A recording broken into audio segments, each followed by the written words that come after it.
Hello दोस्तों, आज का जो हमारा टॉपिक है वो है कोऑर्डिनेशन नंबर किसे कहते हैं। और सबसे बड़ी बात, एटॉमिक पैकिंग फैक्टर के बारे में अच्छे से पढ़ेंगे। और एटॉमिक पैकिंग फैक्टर किसके किसके बारे में पढ़ेंगे? सिंपल क्यूबिक, बीसीसी और एफसीसी, जिसके बारे में आपको बताऊंगा। और उसे देखने के बाद आपको नेक्स्ट वीडियो देखने की कोई ज़रूरत ही नहीं होगी। और ये एक मटेरियल साइंस का बहुत ही इम्पोर्टेंट चैप्टर माना जाता है। ठीक है, बहुत ही इंपॉर्टेंट टॉपिक माना जाता है। तो सबसे पहले हम देखते हैं क्रिस्टल स्ट्रक्चर का टाइप्स कौन कौन सा होता है। तो आप इसका देख सकते हैं, एक होता है सिंपल क्यूबिक, दूसरा बीसीसी, तीसरा एफसीसी और चौथा एचसीपी। मेनली इतने ही हम लोग को पढ़ना रहता है। तो देखिए, सबसे पहले हम जानते हैं कि कोऑर्डिनेशन नंबर किसे कहते हैं। अगर आपको हम ठेठ भाषा में समझा ना दोस्तों, तो कोऑर्डिनेशन नंबर वो होता है ना कि एक एक सेल से कितने सारे यूनिट सेल चिपके हुए हैं। मान लीजिए हमारे पास ये सिंपल क्यूबिक है, ठीक है। हमारे पास एक सिंपल क्यूबिक है, तो इससे कितने सारे चिपके हुए हैं। तो एक यहाँ चिपका होगा, इधर भी कोई बना होगा, एक ऊपर में भी कोई बना होगा, एक इधर भी बना होगा, एक इधर से भी बना होगा, और एक मतलब टोटल जब गिनेंगे ना तो इसमें 6 ठो फेस होता है ना, तो 6 जगह से चिपके हुए होंगे ये और सारे यूनिट सेल। तो यही हमारा जो 6 हो गया, ये हमारा कोऑर्डिनेशन नंबर हो गया। किसके लिए? सिंपल क्यूबिक के लिए। ठीक है, इसको अब अच्छे से एक्सप्लेन करेंगे इन द लास्ट कुछ मिनट में। ठीक है, लास्ट के कुछ मिनट में आपको अच्छा से एक्सप्लेन करेंगे। लेकिन जो आज हमको वीडियो में बताने आए हैं उससे पहले बता लेते हैं। सबसे पहले एटॉमिक पैकिंग फैक्टर हम बताते हैं, ठीक है। तो एटॉमिक पैकिंग फैक्टर क्या होता है, इसका आप डेफिनेशन देख सकते हैं। It is the ratio of volume of basic atom of unit cell which represent the volume of all atoms in one unit cell to the volume of unit cell itself. ये आप बस लिखने के तौर पे लिख सकते हैं, बट आपको हम अच्छे से समझाने वाले हैं कि आखिर एटॉमिक पैकिंग फैक्टर कहते किसे हैं। इसी को एटॉमिक पैकिंग एफिशिएंसी के नाम से भी जाना जाता है। देखिए, हम मान लेते हैं एटॉमिक पैकिंग फैक्टर, बताते हैं आपको कैसे कहते हैं। कुछ भी ले लेते हैं, मान लीजिए हमारे पास सिंपल क्यूबिक का ही एग्जाम्पल लेते हैं, ठीक है। सिंपल क्यूबिक का एग्जाम्पल ही लेते हैं।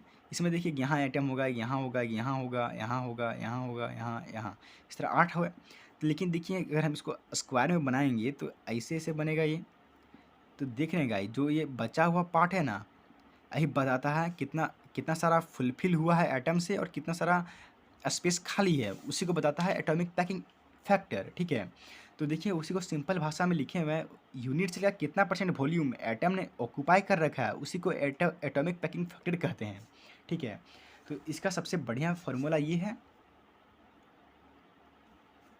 APF is equal to volume of atom in one unit cell but a total unit volume.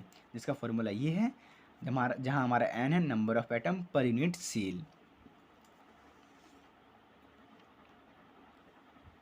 देखिए, अब चलते सबसे पहले सिंपल क्यूबिक की ओर।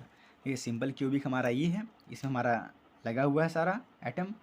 अगर हम इसको एक सरफेस में मतलब एक स्क्वायर में काट के देखेंगे ना, तो हमारा ऐसे बना हुआ रहेगा। जो हमारा जो खाली स्पेस है ना, वही बताता है एटॉमिक पैकिंग फैक्टर। ठीक है, तो अगर मान लीजिए हम यहाँ पे ऐसे, ये हमारा है, ये हमारा ऐसे है, ठीक है। तो ये लगातार चिपका हुआ रहता है, ऐसा आप देख रहे हैं ना, ये जो पॉइंट पॉइंट ऐसा नहीं रहता है, चिपका हुआ रहता है। अगर हम इसको सरफेस ऐसे से बना दें तो हमारा ऐसा बनेगा। ठीक है, तो देखिए हमारा एक इसका साइड लेते हैं, हमारा ये है ए, और जो सर्कल का रेडियस है ये हमारा आर है, दूसरा सर्कल का रेडियस आर है, यानी कि ये यहाँ ये बराबर 2r हो जाएगा। ठीक है, और जो हमारा number of atoms per unit cell है ना, मतलब इसमें कितना सारा एटम है, कितना सारा एटम मतलब कॉर्नर पे लगा हुआ है, तो 8 लगा हुआ है, वही लिखे हैं। और कितना ऑक्यूपाई किया है, एक एटम कितना ऑक्यूपाई किया है, तो 1/8 ऑक्यूपाई किया है। तो हमारा जो number of atoms per unit cell हो जाएगा, ये हमारा 1 हो जाएगा। तो एटॉमिक पैकिंग फैक्टर निकाल लेते हैं।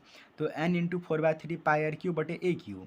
तो हमारा n हो गया 1, 4/3 पाई आर क्यू। और जो हमारा ए था उसका वैल्यू 2r पहले से निकाल लिए हैं, 2r क्यू का फॉर्मूला बैठा दिए। अब बस जैसे ही इसको पुट करेंगे ना गाइज, तो आप देख सकते हैं यहाँ पे आसानी से पुट करने के बाद 0.52 आता है। तो इसीलिए लिखे हैं hence atomic packing factor for SCC is equal to 0.52। इसी को 52% भी आप कह सकते हैं, समझे।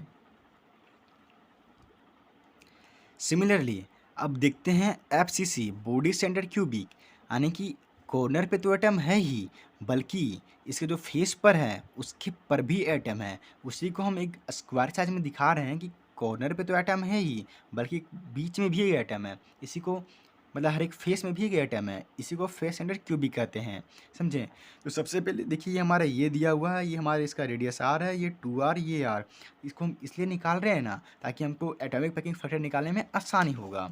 देखिए ए बी का स्क्वायर यहाँ 90 डिग्री एंगल बना रहा है, तो ए बी का स्क्वायर प्लस बी सी का square equal to A C का स्क्वायर, वही लिखा है मैंने।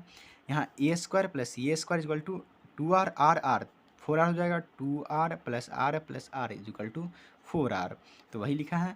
अब जब इसको कैलकुलेट करके ये निकालेंगे ना तो ये इक्वल टू 2√2r आएगा। ठीक है, अगर आपको कहीं डाउट होगा तो कमेंट सेक्शन में पूछ सकते हैं गाइज।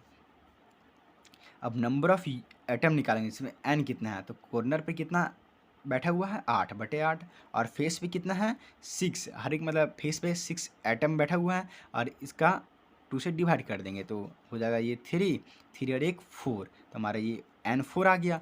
अब इसी तरह APF निकाल लेंगे, n×4/3 πr³ तो n हमारा 4 दिया हुआ है, 4/3 πr³ और ये हम ये निकाले में है, तो ये हमारा 0.74 आ गया। तो इसी तरह hence atomic packing factor for FCC equal to 0.74 equal to 74%। देख लीजिए कितना ईजी है ये। अब चलिए देखते हैं हम बॉडी सेंटर क्यूबिक। देखिए बॉडी सेंटर क्यूबिक जो है ना वो और भी आसान है।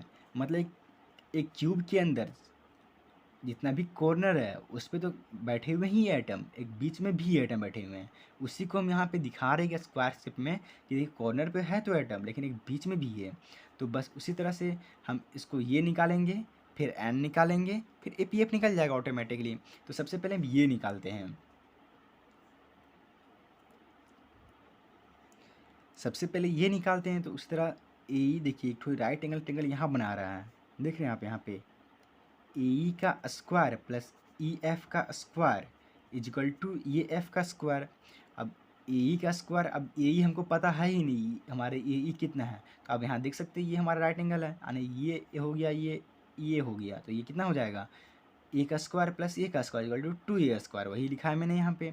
EF का स्क्वायर ए स्क्वायर और EF का स्क्वायर 4r स्क्वायर। जब इसको हम कैलकुलेट करते हैं तो ये इक्वल टू में कितना आ जाता है 4r/√3।